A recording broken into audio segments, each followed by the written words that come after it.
کی توجہ ہے میں ایک جملہ اور عرض کر لیتا ہوں پھر آگے گزروں گا. مجھے انصاف سے بتائیے علی کے فرزند ہے ایک نام ہے محمد بن حنفیہ. یعنی آپ سے علی کے فرزند ہے نا نام کیا ہے محمد بن حنفیہ تو محمد بن علی کیوں نہیں کہتے؟ آج تک تاریخ میں محمد بن حنفیہ ہی کہتے ہیں نا محمد بن علی کیوں نہیں کہتے ہیں تو علی کے فرزند محمد بن حنفیہ کہتے ہیں. کوئی نہ کوئی وجہ تو ہے کہ ہے علی کا بیٹا منسوب ماں کی طرف ہے. سوچا کیجئے اس بات میں کوئی نہ کوئی وجہ تو ہے نا کہ علی کا بیٹا ماں کی طرف منسوب ہے علی کی طرف ہے. آج تک تاریخ میں کہا محمد بن حنفیہ محمد بن علی نہیں کہا. تو میں نے تاریخ میں دیکھا کہ جنگ صفین ہو رہی تھی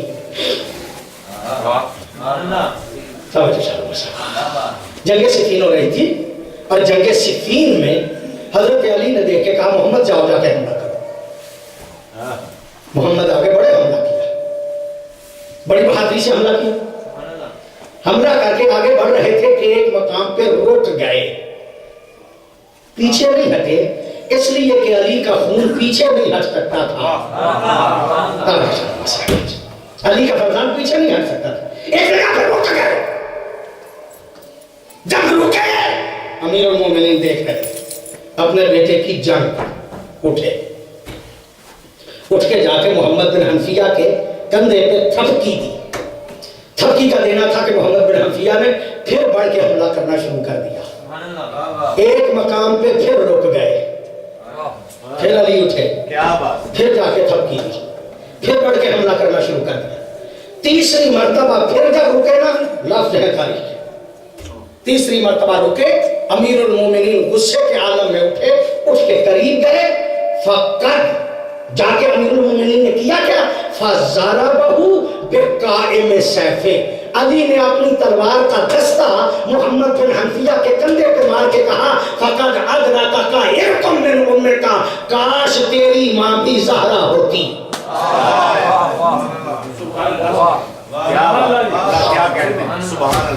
کاش تیری ماں بھی زہرا ہوتی. آج ماں کی طرف سے اگر کوئی کمی ہو تو اولاد علی میں بھی مرتب ہوتی ہے اولاد علی میں بھی منتقل ہوتی ہے. تو جب اولاد علی میں منتقل ہوتی ہے ماں کی طرف سے کمی تو سوچنا نہیں چاہیے کہ ہمارے بچوں کی مائیں کیسی ہونی چاہیے. سمجھے چاہ رہا ہوں میں صاحبان سے اگر ماں میں کمی ہو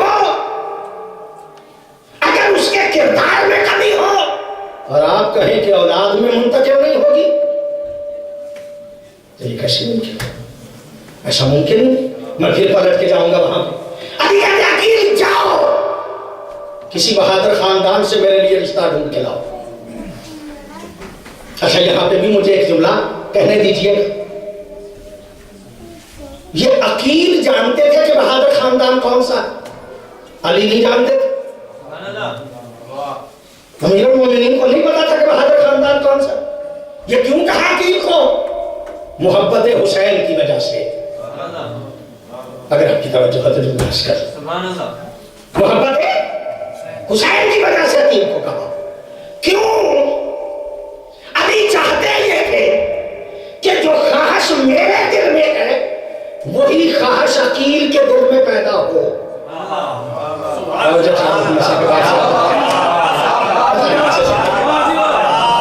علی چاہتے یہ تھے کہ جو خواہش میرے دل میں ہے وہ عقیل کے دل میں بھی پیدا ہو.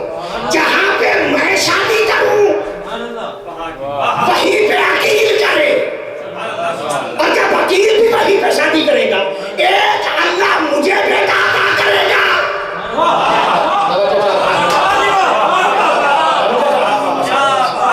ایک بیٹا اللہ مجھے عطا کرے گا ایک عقیل کو عطا کرے گا.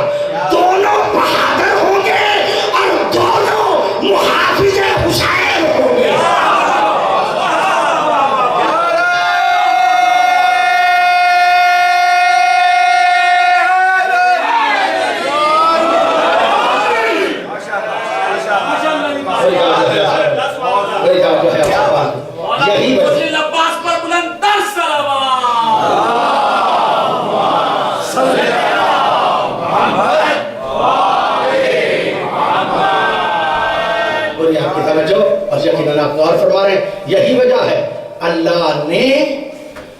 کو عباس عطا کیے، عقیل کو مسلم عطا کیے۔ اور یہ انتظام ہے علی کا محبت حسین میں، تاکہ حفاظت حسین کے لیے دو فرزند ایسے ہو جائیں کہ جو دونوں کے دونوں بہادر ہوں۔ اچھا چلیے ابھی میں یہ بھی نہیں عرض کرنا، میں اس پہ پھر پلٹ کے آتا ہوں۔ ایک بات اور عرض کرتا ہوں آپ کی خدمت، یہ انسانی جسم جو ہے نا، یہ ایک مضبوط کلا ہے۔ علماء فرماتے ہیں یہ جلد کی دیوار ہے اور یہ مضبوط کلا ہے۔ اس مضبوط کلے میں دو چیزیں رہتی ہیں، ایک جسم ہے، ایک روح ہے۔ انسان فقط جسم کا نام نہیں، آپ دیکھ لیجئے گا اس وقت پوری کائنات میں اسی جسم کی تربیت کے لیے سب کچھ ہو رہا ہے۔ اللہ نے ابتدا میں کہا تھا فَنَفَخْتُ فِيهِ مِنْ رُوحِي، میں نے اس میں اپنا روح پھونک دیا ہے۔ تو دو چیزیں ہیں، ایک جسم ایک روح۔ توجہ چاہ رہا ہوں صاحب، یہ مضبوط کلا ہے، اس مضبوط کلے میں دو چیزیں ہیں، ایک جسم ہے ایک روح ہے۔ جسم بھی باہر سے غذا لیتا ہے، روح بھی باہر سے غذا لیتا ہے۔ جسم بھی باہر سے غذا لیتا، روح بھی باہر سے غذا لیتا۔ جسم بھی دو ذریعوں سے غذا لیتا ہے، روح بھی دو ذریعوں سے غذا لیتا ہے۔ جسم جو غذا لیتا ہے اس کے دو ذریعے ہیں، ایک ناک ایک منہ۔ جو سونگتا ہے اس کے اثرات بھی جسم پہ مرتب ہوتے ہیں، جو کھاتا ہے اس کے اثرات بھی جسم پہ مرتب ہوتے ہیں۔ اور روح بھی باہر سے دو ہی ذریعوں سے غذا لیتا ہے، ایک آنکھ دوسرا کان۔ جو سنتا ہے اس کے اثرات بھی روح پہ مرتب ہوتے ہیں، جو دیکھتا ہے اس کے اثرات بھی روح پہ مرتب ہوتے ہیں۔ جو دیکھے گا اس کے اثرات روح پہ، جو سنے گا اس کے اثرات روح پہ، جو کھائے گا اس کے اثرات جسم پہ، جو سونگے گا اس کے اثرات جسم پہ۔ آپ یہاں پہ تشریف فرمائیں، میں بھی صاحب اولاد، آپ میں سے بھی اکثر صاحب اولاد۔ ہم جب اپنے بچوں کی تربیت کرتے ہیں، ہم جب اپنے بچوں کو پالتے ہیں تو ہماری ساری نظر ان کے جسم کی تربیت پہ ہوتی ہے۔ گلا سڑا فروٹ تو گھر نہیں لاتے، سستا مل جاتا ہے، کیوں نہیں لاتے؟ کہا اس لیے کہ بچوں کا جسم بیمار ہو جائے گا۔ کوئی چار صاحبان سے وہی دیہاتی آدمی ہوں، پینڈو مثالیں دوں گا۔ ہمارے ہاں دیہات میں کیا ہوتا تھا، سوئی گیس وغیرہ تو اب ہے، اب بھی وہاں بھارت پاکستان میں بہت کم ملتی ہے، مگر گیس اب آ گئی۔ ہماری مائیں اس دور میں رات کو دودھ رکھ لیتی تھی، اور جب رات کو بچہ روتا تھا نا تو وہ کاغذ وغیرہ لے کر اس دودھ کو تھوڑا سا گرم کر کے اپنے بچوں کو پلا دیتی تھی۔ رات کو رکھا ہوتا تھا دیگچی میں، اور آدھی رات کو نہ اٹھی کہ بچے کو دودھ دوں۔ جب جا کے دیگچی کے قریب گئی تو کیا دیکھا کہ اس میں ایک کیڑا مرا پڑا ہے۔ ماں کی کیڑے پہ نظر پڑی، بیٹا رو رہا ہے، ساری رات روتا رہے تو روتا رہے، وہ خراب دودھ اسے نہیں دے گی۔ توجہ چاہ رہا ہوں میں صاحبان سے، وہ کیڑے والے دودھ کو نہیں دے گی، کیوں؟ اس لیے کہ اس خراب دودھ سے اس کا جسم بیمار ہو جائے گا۔ جسم کا اتنا خیال کہ خراب دودھ ماں بچے کو نہیں دیتی۔ آپ گلا سڑا فروٹ گھر میں نہیں لاتے۔ کبھی سوچا کہ جن چیزوں کے اثرات روح پہ مرتب ہوتے ہیں، کبھی دیکھا کہ بیٹا دیکھ جا رہا ہے، بیٹی دیکھ جا رہی ہے۔ تو چاہ رہا ہوں صاحبان سے، یہ دیکھنے کی بات کہاں، آپ کے دیکھنے کی بات کہاں، باپ بھی ساتھ بیٹھ کے دیکھتا ہے۔ کیا بات ماں بھی ساتھ بیٹھ کے دیکھتی ہے، حالانکہ دیکھنے کے اثرات مرتب ہوتے ہیں روح پہ. اور یہ تو معروف جملہ ہے نا کہ فلاں چیز روح کی غذا ہے. یہ تو کہا جاتا ہے نا کہ فلاں چیز روح کی غذا ہے. کیوں؟ اس لیے کہ وہ بھی جانتے ہیں کہ اس چیز کا روح سے تعلق ہے. آل محمد نے یہ فرمایا کہ اس کا روح کے ساتھ تعلق تو ہے، لیکن غذا یہ ایسی ہے کہ جو روح کو بیمار کرتی ہے. کبھی سننے پہ پابندی لگائی آپ؟ کبھی دیکھنے پہ پابندی لگائی آپ؟ نہ دیکھنے پہ پابندی ہے نہ سننے پہ پابندی ہے. جو جی چاہے بچے سنیں، جو جی چاہے بچے دیکھیں، پابندی نہیں ہے اس بات میں. یعنی روح کی تربیت کے حوالے سے کبھی سوچا نہیں. رب کعبہ کی قسم دلیل اتنی مستحکم ہے کہ کوئی بندہ انکار کر ہی نہیں سکتا. بسم اللہ.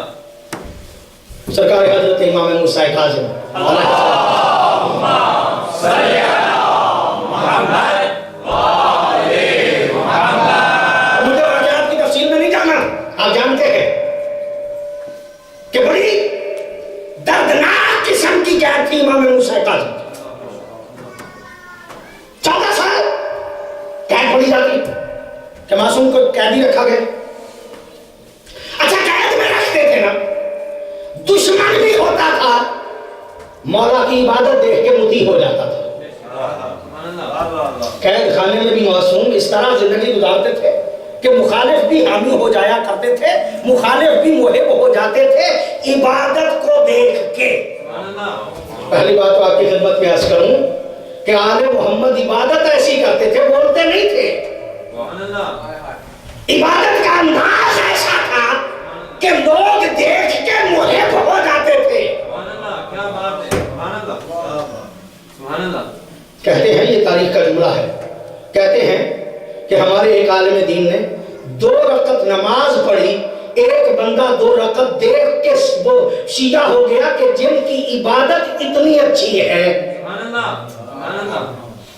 وہ مذہب کتنا اچھا ہوگا. یہ جلدی جلدی میں ہم جیسے نمازیں پڑھتے ہیں، لیکن آل محمد کی تو پانی پہ نظر پڑتی تھی، رنگ زرد ہو جاتا تھا. ان کی عبادتوں کی منظر کچھ اور تھی.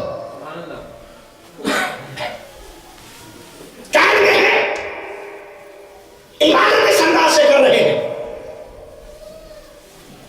کہ دیکھنے والا محب ہو جاتا ہے. دربار ہے حکومت کی طرف سے مولا کی عبادت دیکھ کے متاثر ہو گیا، متاثر ہو کے کہتا مولا آپ کی تکلیفیں برداشت نہیں ہوتی. اس وقت قیدی اس طرح کی نہیں ہوتی تھی، ایک بندے کے ذمہ کر دیا جاتا تھا، فلاں جگہ پہ اسے رکھو، اصولی طور پہ اس بندے کے ذمہ ہوتا تھا. کہنے لگا مولا آپ کی تکلیف دیکھی نہیں جاتی، آپ میرے ذمہ ہیں، میرے گھر چلیے، میں آپ کو ہر قسم کی سہولت دوں گا، اور جب حاکم پوچھے گا تو کہوں گا میرے پاس. مولا دیکھ کے فرماتے ہیں نہیں مجھے یہیں پہ رہنے دو. دیکھ کے کہتا نہیں مولا میری خواہش ہے. مولا فرماتے ہیں میں تیری جنت کا ضامن ہوں، مجھے یہیں پہ رہنے دو. توجہ چاروں میں صاحبان سے لوگ فرمائیں میں تیری جنت کا ضامن ہوں، مجھے یہیں پہ رہنے دو. اس نے اور زیادہ اصرار کیا. مولا نے اس کے اصرار کو قبول کرتے ہوئے اس کی خواہش کو قبول کیا اور مولا اس کے گھر چلے گئے. جب اس کے گھر گئے تو 3 دن کے بعد میرے مولا فرماتے ہیں مجھے اسی قید خانے میں واپس لے چلو. جب 3 دن کے بعد کہا نا مجھے اسے قید خانے میں واپس لے چلو، یہ پریشان ہو کے قدموں پہ گر کے کہتا مولا کوئی گستاخی ہو، مولا کوئی خدمت میں فرق؟ کہا نہیں، تو نے خدمت بھی اچھی کی، تو اس سے کوئی گستاخی بھی نہیں ہوئی، تیرے جنت کا میں ضامن ہوں، ضمانت دیتا ہوں تجھے جنت کی، لیکن مجھے اسی قید خانے میں لے چلو. مولا بچا.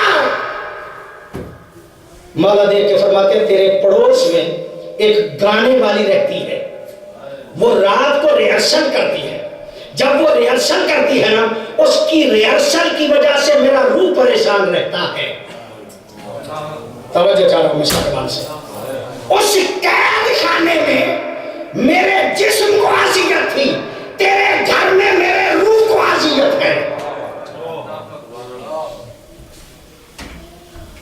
میں چاہتا ہوں کہ میرا روح آزاد رہے، جسم کو تکلیف پہنچے بھی تو پہنچا کرے۔ آل محمد پڑوس میں ریاست کرنے والی کی ریاست کی وجہ سے اذیت محسوس کرے اور ہمارے گھر میں سب کچھ ہو۔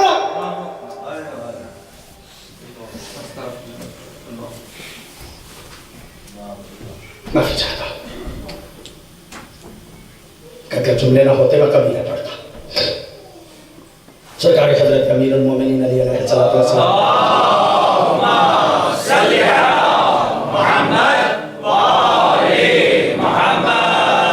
حضرت ارشاد فرماتے ہیں تمہارے گھر مہمان آ جائیں، جب مہمان آ جائیں تو بہترین کھانا پکاؤ، بہترین کھانا پکا کے ان کے سامنے رکھو۔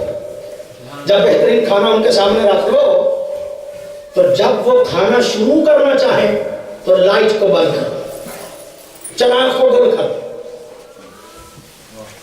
بہترین کھانا پکا ہوا ہے، دسترخوان پہ چن دو، چننے کے بعد لائٹ بند کر دو، چراغ کو گل کر دو۔ جب تم چراغ کو گل کرو گے، مولا فرماتے ہیں وہ چیخ اٹھے گا، وہ کہے گا اس چراغ کو کیوں گل کر دیا، لائٹ کو کیوں بند کر دیا؟ آپ اسے کہیں کہ کھانا تو آپ کے سامنے ہے، کھائیں، آپ کے سامنے چن دیا، اب لائٹ کی کیا ضرورت ہے؟ وہ دیکھ کے کہے گا نہیں، میں ایسے نہیں کھانا چاہتا، میں دیکھ کے کھانا چاہتا ہوں کہ ہے کیا۔ حضرت فرماتے ہیں جسم کی غذا تو بغیر دیکھے نہیں کھاتے، اور روح کی غذا کے بارے میں کبھی سوچے نہیں، کبھی فکر نہیں کی، کبھی اس بارے میں غور ہی نہیں کیا کہ روح کے بارے میں کیا کیا کھا، روح کو کیا کیا غذا دی جا رہی ہے۔ ایک جملہ اور عرض کرتا ہوں، حضرت عیسیٰ کو تو آپ جانتے ہیں، بہت بڑی ہستی ہے، حضرت عیسیٰ نبی ہے۔ حضرت عیسیٰ سے کسی نے پوچھا کہ عیسیٰ یہ بتاؤ کہ ہمیں عبادت کا مزہ کیوں نہیں آتا؟ آپ تو شاید نیک لوگ ہیں، اور جب عبادت میں مستغرق ہوں گے تو یقیناً آپ کو لطف عبادت آتا ہوگا۔ میں آپ کی بات نہیں کر رہا، اپنی بات کر رہا ہوں۔ جب میں نماز پڑھتا ہوں تو سارے دن کا حساب نماز میں یاد آتا ہے، پورے کاروبار کا حساب و کتاب نماز کے وقت یاد آتا ہے کہ جب نماز پڑھتا ہوں۔ آپ تو نیک لوگ ہیں، بڑی مستغرق ہو کے نماز پڑھتے ہوں گے، بڑی توجہ سے نماز پڑھتے ہوں گے۔ حضرت عیسیٰ سے کسی نے کہا کہ ہم جب عبادت کرتے ہیں، نماز پڑھتے ہیں تو خیالات کہیں کے کہیں چلے جاتے، ذہن عبادت کی طرف رہتا ہی، جتنی بھولی بسری باتیں ہیں وہ ساری یاد آ جاتی ہیں نماز میں، لطف عبادت نہیں آتا۔ اس کی وجہ کیا؟ سنیں گے آپ، گھبرا تو نہیں گئے آپ سے؟ تو چاروں میں صاحبان سے جب کہا نا کہ کیا وجہ ہے ہمیں لطف عبادت کیوں نہیں آتا، تو حضرت عیسیٰ نے جواب دیا بہترین کھانا پکاؤ، بہترین کھانا جب پک جائے تو اس کھانے پہ کھانے والے دو بلاؤ، ایک وہ کہ جس کا جسم تندرست ہو، اور ایک وہ کہ جسے تازہ بخار ہوا ہو۔ توجہ چاہتا ہوں، ایک وہ کہ جسے تازہ بخار، ایک وہ کہ جو تندرست ہے، ان دونوں کو ایک ہی کھانے پہ بٹھاؤ۔ جس کا جسم تندرست ہے اسے کھانے کا مزہ آئے گا، اور جس کا جسم بیمار ہے اسے وہی کھانا بے مزہ لگے گا۔ حضرت فرماتے ہیں جس کا جسم بیمار ہو اس کو کھانے کا مزہ نہیں آتا، جس کا روح بیمار ہو اس کو عبادت کا مزہ نہیں آتا۔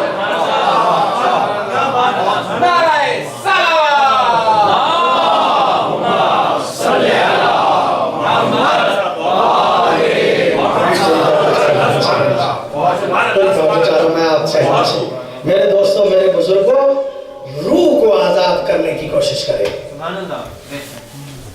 روح کو آزاد کیا جائے، پھر کوئی چیز ذہن میں نہیں رکھتی۔ ان کی توجہ جسم کے ساتھ تھی جو آل محمد کے مخالف تھے۔ آل محمد کے دروازے پہ بندہ آ جائے پھر جسم کی پرواہ ہی نہیں کرتا، پھر یہ دیکھتا ہے کہ میرے روح کو آزادی کہاں ملے گی۔ توجہ چاہ رہا ہوں صاحبان سے، مثالیں اتنی پکی کہ یقیناً آپ کی توجہ ہے. مجھے انصاف سے بتاؤ،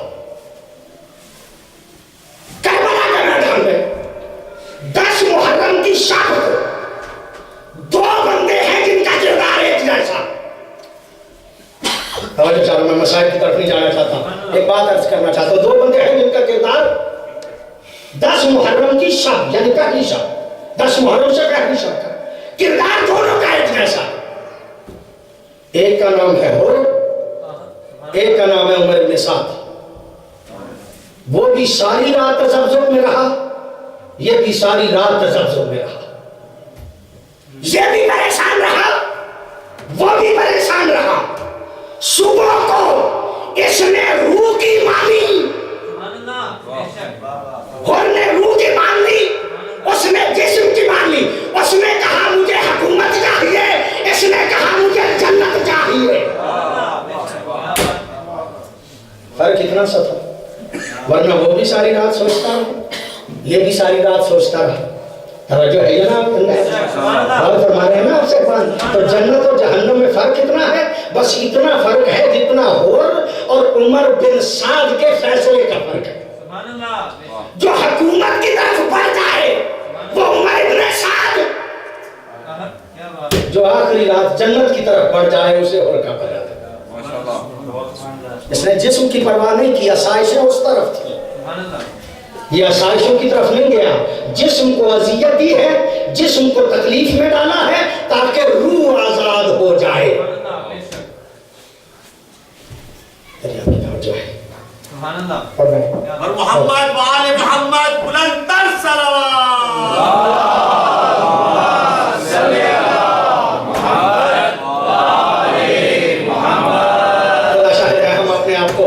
اگر اس بیجات پہ پرکھ کے دیکھیں کہ آل محمد نے ہمیں بتایا کیا ہے. آل محمد خدا شاہد ہے، جو آل محمد کے ماننے والے ہیں انہیں دنیا کی پرواہ نہیں. بہلول کا ایک جملہ ہے بڑا اچھا، بہت عظیم ہستی ہے جناب بہلول کی، شاید میں جملہ یہ کہتا رہتا ہوں. بہلول کو کہا جاتا ہے کہ وہ پاگل تھا، دیوانہ تھا. دیوانہ نہیں تھا، تھا لیکن کسی کے کہنے پہ تبلیغ مذہب کے لیے دیوانہ بنا ہوا تھا. کسی کے کہنے پہ مذہب کی تبلیغ کے لیے دیوانہ بنا ہوا تھا. ایسی کرتا تھا کہ لوگ کہتے تھے پاگل ہے. ایک دن کیا کیا، چوراہے میں بیٹھ گیا، ایک بڑا سا شبیر لا کے وہاں پہ رکھ دیا. جب بھی کوئی بہلول حرکتیں کرتا تھا تو لوگ اکٹھے تو ہو ہی جاتے تھے، اور یہ بھی اس وقت تک کرتا ہی رہتا تھا جب مجمع اکٹھا نہ ہو جائے. شہید چوک میں رکھا ہے اور کبھی ادھر سے اٹھاتا ہے پھر پھینک دیتا، پھر ادھر سے اٹھاتا پھر پھینک دیتا، پھر ادھر سے اٹھاتا پھر پھینک دیتا، پھر ادھر سے اٹھاتا پھر پھینک دیتا. مجمع اکٹھا ہو گیا. جب کافی لوگ اکٹھے ہو گئے نا تو ایک نے جرات کر کے کہا بہلول یہ کیا پاگلوں والی حرکتیں کر رہے ہو؟ کبھی ادھر سے شدید کو اٹھاتے ہو، کبھی ادھر سے اٹھاتے ہو پھر پھینک دیتے ہو، پھر ادھر سے اٹھاتے ہو پھر پھینک دیتے ہو، پھر ادھر سے اٹھاتے ہو پھر پھینکتے ہو. یہ کیا پاگلوں والی حرکتیں کر رہے ہو؟ بہلول دیکھ کے کہتا پاگلوں والی حرکتیں نہیں کر رہا، دین کو اٹھاتا ہوں تو دنیا گر جاتی ہے، دنیا کو اٹھاتا ہوں تو دین گر جاتا ہے. میری خواہش یہ ہے کہ دونوں اکٹھی اٹھ جائیں. کوشش یہ ہے کہ دونوں اکٹھی اٹھ جائیں، لیکن وہ اٹھاتا ہوں تو یہ گر جاتی ہے، یہ اٹھاتا ہوں تو وہ گر جاتی ہے. دونوں اکٹھی نہیں اٹھتی. یہ دونوں تو بہلول سے نہ اٹھ سکی. توجہ ہے یعنی آپ سے اور ہماری خواہش یہ ہے کہ ہمارا دین بھی رہے، ہماری دنیا بھی رہے، اور پابندی بھی نہیں آتی. میں تو نہیں پابندی لگاتا. آپ دنیا کو بھی رکھیں، دین کو بھی رکھیں. اور آل محمد نے منع بھی نہیں فرمایا، آل محمد نے دونوں سے منع بھی نہیں فرمایا. ہاں ایک بات کا خیال رکھو، جب دین اور دنیا ٹکرا جائے، جب تک ٹکراتے نہیں دنیا پہ بھی عمل کرتے رہو، دین پہ بھی عمل کرتے رہو. جب دونوں ٹکرا جائے تو پھر دنیا کو ترجیح نہ دو.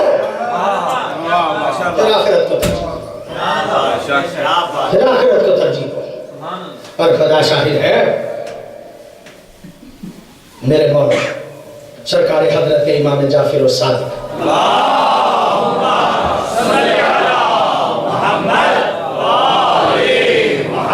علیہ السلام بہترین لباس پہن کے خوبصورت لباس پہن کے باہر نکلے. کچھ لوگ ایسے تھے کہ جنہیں ان کا کوئی کام پسند نہیں آتا. بہت بڑا نام ہے, تذکرہ نہیں کر رہا جان کے. وہ آگے بڑھا اور آگے بڑھ کے کہتا مولا آپ کے باپ دادا تو خطر کا لباس اور آپ اتنا خوبصورت. حضرت نے اسے بلایا, بلا کے وہی لباس اٹھا کے نیچے دکھایا, کہا دیکھو نیچے وہی ہے. نیچے وہی ہے. یہ کہنا اس لیے ہے تاکہ ہمارے شیعہ یہ نہ سمجھ لیں کہ اچھا پہنا ہی نہیں جا سکتا. یہ تو اس لیے کہ سمجھایا جائے کہ اگر میسر ہو تو اچھا پہنو. اپنے نفس کو مطمئن رکھنے کے لیے وہی پہنا. اور خدا شاہد ہے بہت بڑا بندہ ہے, بڑی عظمت ہے.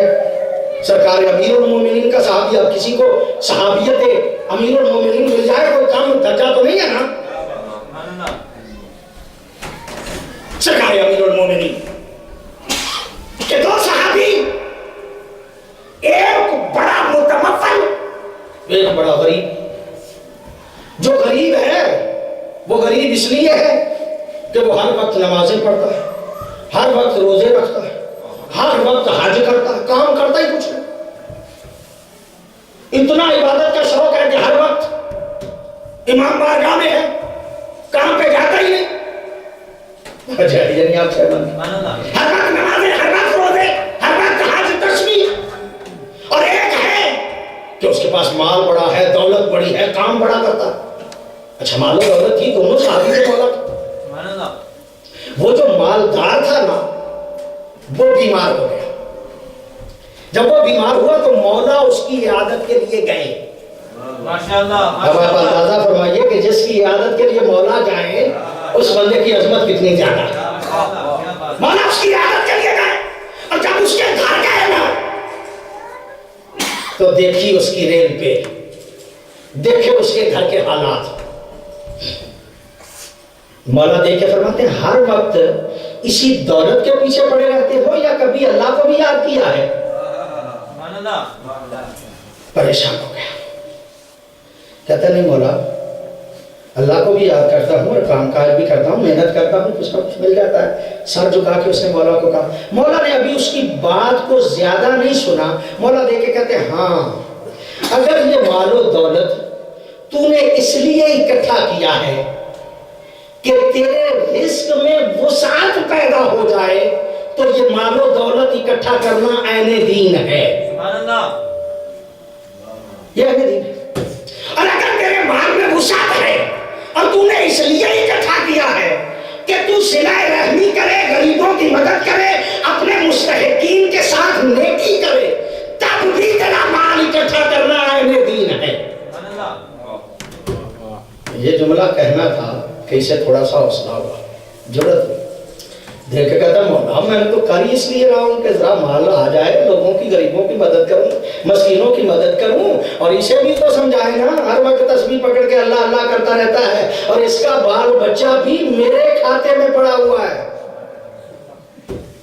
اسے بھی تو سمجھائے نا, کہتا ہی کچھ نہیں, صرف اللہ اللہ صرف اللہ اللہ. اس کے بال بچے کو بھی روٹی میں دیتا ہوں. مولا نے کہا بلا اسے. وہ سامنے آیا. مولا نے کہا تم اچھا کھاتے کیوں نہیں, کام کیوں نہیں کرتے, اچھا لباس کیوں نہیں پہنتے. اب تھا مولا کا صحابی اور مولا کا رہن سہن اسی طرح کا تھا کہ لوگ بات تو کر ہی لیا کرتے تھے, صحابی تھا. دیکھ کے کہتا مولا مجھے تو کہتے ہیں کہ خدر کا لباس نہ پہنے اور آپ خود اپنا لباس بھی تو دیکھیں, آپ نے خود خدر کا لباس پہنا. اور میں نے کئی مرتبہ مسجد میں دیکھا ہے کہ آپ سوکھے ٹکڑے توڑ توڑ کے کھا رہے ہوتے. مولا آپ تو خود ایسا کرتے ہیں, میں نہ ایسا کروں. رب کعبہ کی قسم عظیم جملہ فرمایا مولا دیکھ کے فرماتے ہیں اپنا قیاس ہم پہ نہ کیا کرو. توجہ چاہتا ہوں. مولا فرماتے ہیں اپنا قیاس ہم پہ نہ کیا کرو. میں اس لیے کھاتا ہوں سوکھے ٹکڑے اور میں اس لیے کھدر پہنتا ہوں کہ میں امام ہوں. میری رعیت کا سب سے کمزور آدمی، سب سے غریب آدمی جب مجھے دیکھے تو اس کو سہارا ہو کہ جب میرا امام ایسا پہنتا ہے.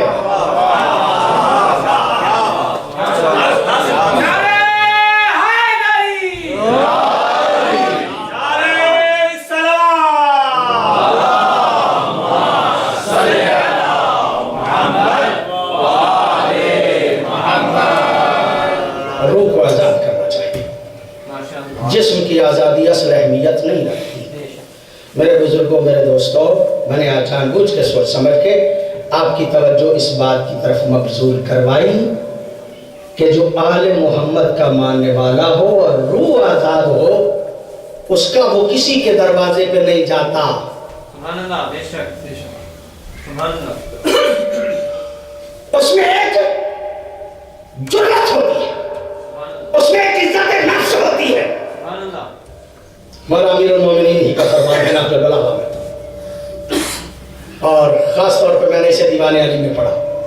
حضرت فرماتے ہیں وحتج الی من شئت، جا جس سے جی چاہتا ہے مانگ، لیکن یاد رکھ جب مانگے گا نا جس سے مانگے گا اس کا غلام ہو جائے گا. اپنے احتیاج کا اظہار کرو لیکن جس سے کرے گا اس کا غلام ہو جائے گا. اور کسی سے نہ مانگ. اگر کسی سے نہیں مانگے گا نا تو جس جیسا وہ ہے ایسا ہی تو ہوگا. وہ کتنا امیر کیوں نہ ہو، تو کتنا ہی غریب کیوں نہ ہو، چونکہ تو مانگتا اس سے کچھ نہیں، جیسا وہ ہے ایسا ہی تو ہے.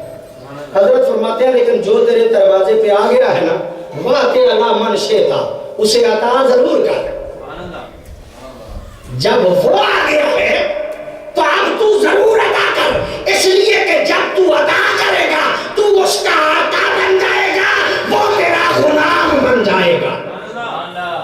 وہ ساری زندگی ہمیشہ تیری غلامی کرے گا اس لیے کہ تو نے اسے عطا کیا. ماں باپ کے اثرات مرتب ہوتے ہیں اولاد میں. توجہ ہے دنیا صاحبان، میں موضوع کو بھولا ہی نہیں کرتا، پوری طرح سے میرے ذہن میں موضوع رہتا ہے. ماں باپ کے اثرات مرتب ہوتے ہیں. اگر اچھی اولاد چاہتے ہو تو ماں باپ کو اچھا ہونا چاہیے. یہ نہ کہنا کہ اولاد خراب ہو گئی ہے. اولاد کو بچانا چاہتے ہو تو خود ٹھیک ہو جاؤ. خود پیے شراب، ساری زندگی کرے بد کرداریاں اور بعد میں کہے کہ اولاد خراب ہو گئی. اولاد کو اچھا رکھنا چاہتے ہو تو خود ٹھیک ہو جاؤ. چلو چھوڑ رہا ہوں، آخری جملہ عرض کر رہا ہوں، غور فرمائیے گا. عظیم جملہ آپ کی خدمت میں عرض کرنا، پوری توجہ کا طالب ہوں. اگر تاریخ پہ آپ کی نظر ہے تو ایک جملہ عرض کرنا چاہ رہا ہوں. ماں باپ کی طرف سے خرابیاں جو منتقل ہوتی ہیں، نقائص جو منتقل ہوتے ہیں، آدم سے لے کے خاتم اور خاتم سے لے کے قائم تک سارے اللہ کے نمائندے اس لیے آئے کہ جو ماں باپ کی طرف سے خرابیاں ہیں ان خرابیوں کو درست کیا جائے. سارے نمائندگان خدا اس لیے ہیں کہ ماں باپ کی طرف سے اگر کوئی غلطی منتقل ہو گئی ہے تو اس غلطی کی اصلاح کی جائے. پوری توجہ چاہ رہا ہوں، اگر آپ کی توجہ ہو تو جملہ عرض کرنا چاہتا ہوں. اللہ کرے کہ کسی کو تربیت کرنے والا اچھا مل جائے. اللہ کرے کہ کسی کو تربیت کرنے والا اچھا مل جائے. توجہ چاہ رہا ہوں، مجھے احساس ہو رہا ہے کہ آپ کی پوری توجہ نہیں. میں بار بار کہہ رہا ہوں کہ توجہ فرمائیے گا، بار بار کہہ رہا ہوں کہ توجہ فرمائیے گا. تربیت کرنے والا اگر اچھا مل جائے، اگر تربیت کرنے والا اچھا مل جائے، اولاد کسی کی کیوں نہ ہو، علی فرماتے ہیں کہ یہ فلاں کے نسب سے میرا بیٹا ہے. توجہ چاہ رہا ہوں، تربیت کرنے والا اگر علی ہو تو فرماتے ہیں بیٹا کسی کا کیوں نہ ہو، یہ ایسے ہے جیسے علی کا بیٹا. یہ کب ہے؟ جب تربیت کرنے والا علی جیسا. یقینی طور پہ ہمیں اچھے تربیت کرنے والے ڈھونڈنے چاہیے اور آل محمد سے بڑا اچھا کوئی تربیت کرنے والا ہو ہی نہیں سکتا. بات صرف یہ ہے کہ ہم آل محمد کے کہنے پہ عمل کرتے ہیں یا نہیں. اگر آل محمد کے کہنے پہ عمل کریں تو جیسے تربیت کے وہ اصول بتا گئے ہیں ایسے تربیت کے اصول اور کوئی بیان کر ہی نہیں سکتا. علی فرماتے ہیں عقیل جاؤ کسی بہادر خاندان سے میرے لیے رشتہ ڈھونڈ کے لاؤ، اس لیے کہ میں چاہتا ہوں کہ حسن و حسین قرآن کی اصطلاح کے اعتبار سے نبی کے بیٹے ہیں. میں چاہتا ہوں ایک میرا بیٹا ہو جو میری شجاعت کا وارث ہو.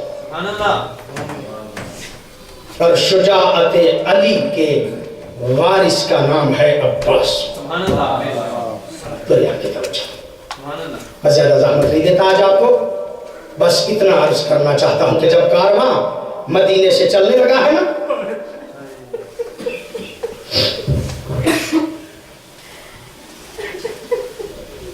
خاندان طہارت کا کارواں مدینے سے چل کے تھوڑی دور ابھی گیا تھا کہ ودا کرنے والوں میں ایک معظمہ ہے جس کا نام ہے ام البنین. جب کارواں تھوڑی دور جا چکا نا، مخدومہ ام البنین نے پیچھے سے آواز دی، بیٹا عباس میری بات سن. عزادارو میں نے جو کہا آپ نے سن لیا. کارواں تھوڑی دور جا چکا تھا نا، پیچھے سے آواز دی مخدومہ ام البنین نے، بیٹا عباس میری بات سننا. یہ جملہ سننا تھا کہ عباس جیسے شجاع کے قدم لڑ کھڑا ہے. ماں نے بلایا ہے، مولا تنہا نہیں جا رہے، زینب و کلثوم ساتھ ہے. ماں نے بلایا ہے کہیں ماں روک نہ لے. لڑ کھڑائے ہوئے قدموں سے مولا عباس قریب آئے، کہتے ماں میں آپ سے اجازت لے کے نہیں گیا تھا. کہا بیٹا تو میرا تابعدار بیٹا ہے، اجازت لے کے گیا تھا. کہا ماں پھر بلایا کیوں؟ کہا بیٹا ایک نصیحت کرنا چاہتی تھی، اگر پہلے کر دیتی ممکن ہے تمہیں یاد نہ رہتا. اب کارواں چلا گیا ہے نا، تمہیں یاد رہے گا کہ میری ماں نے بلا کے نصیحت کی تھی. مولا دیکھ کے کہتے ہیں ماں جلدی بتا نصیحت کیا ہے. میری مخدومہ دیکھ کے کہتے ہیں بیٹا عباس نصیحت کوئی زیادہ نہیں، بس اتنا یاد رکھنا کہ وہ زہرا کا فرزند حضرت اللہ کو سوائے ہمیں احبت کے کوئی غم نہ تھی. بیٹا عباس اتنا یاد رکھنا کہ وہ زہرا کا فرزند ہے. بیٹا عباس حسین سے وفا کرنا. بیٹا عباس حسین سے وفا کرنا. مولا عباس سر فخر سے بلند کر کے کہتے ہیں ماں فکر نہ کر، میں ایسی وفا کروں گا جب بھی وفا کا تذکرہ آئے گا عباس کا تذکرہ ساتھ آئے گا. جب بھی وفا کا تذکرہ آئے گا عباس کا تذکرہ ساتھ آئے گا. عزادار کارواں چلا گیا، مکے پہنچا، مکے سے کربلا کی طرف سفر کیا. کربلا پہنچا، دن گزرتے گئے، 10 محرم گزر گئی. علماء فرماتے ہیں 10 محرم کے گزرنے کے 26 روز بعد مدینے میں اطلاع آئی قد قتل الحسین، حسین مارے گئے. عدالت کا اطلاع آئی نا حسین مارے گئے.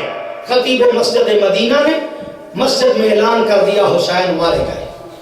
عزادارو جب کہا نا حسین مارے گئے، ضعیفہ ام البنین کا گھر مسجد نبوی کے بالکل ساتھ تھا. جب سنا نا حسین مارے گئے، اصحاب کی ٹیک لگائی، آہستہ آہستہ چلتے ہوئے مسجد نبوی کے دروازے پہ آئی. آگے کہتے ہیں خطیب کیا کہا؟ خطیب دیکھ کے کہتا بی بی حسین مارے گئے.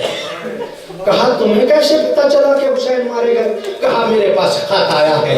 عزادارو اب جو خط پہ نظر پڑی نا، مخدومہ سمجھ گئی کہ خط آ گیا ہے، بات سچی ہے، حسین مارے گئے. عزادارو جب خط پہ نظر پڑی نا، میری معظمہ نے ایک مرتبہ سر کو جھکایا، عصا کی ٹیک لگائی، واپس پلٹی اور واپس پلٹتے ہوئے ایک جملہ کہا، حسین جو مارے گئے عباس چھوڑ گیا ہوگا. حسین جو مارے گئے عباس نے وفا نہیں کی ہوگی. عدالت کا جملہ کہنا تھا کہ خطیب دیکھ کے کہتا بی بی نہیں، آپ کا بیٹا حسین سے پہلے مارا گیا. عدالت کا کہا آپ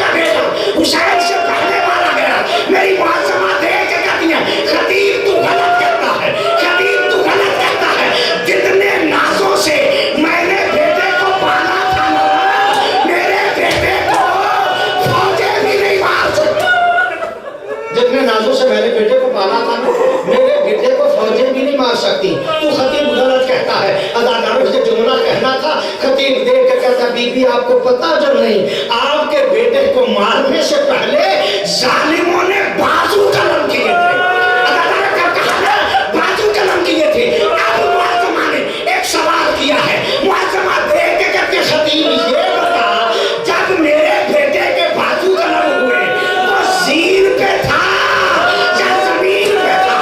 اللہ خطیب دیکھ کے کہتے زین پہ تھا۔ اب معظمہ روئی اور رو کے کہتی ہے خطیب یہ بتا، جس کے بازو نہ ہو وہ گھوڑے سے گرتا کس اجر و کمال اللہ کو سنا گمے ہدایت کی کوئی غم نہ ہو۔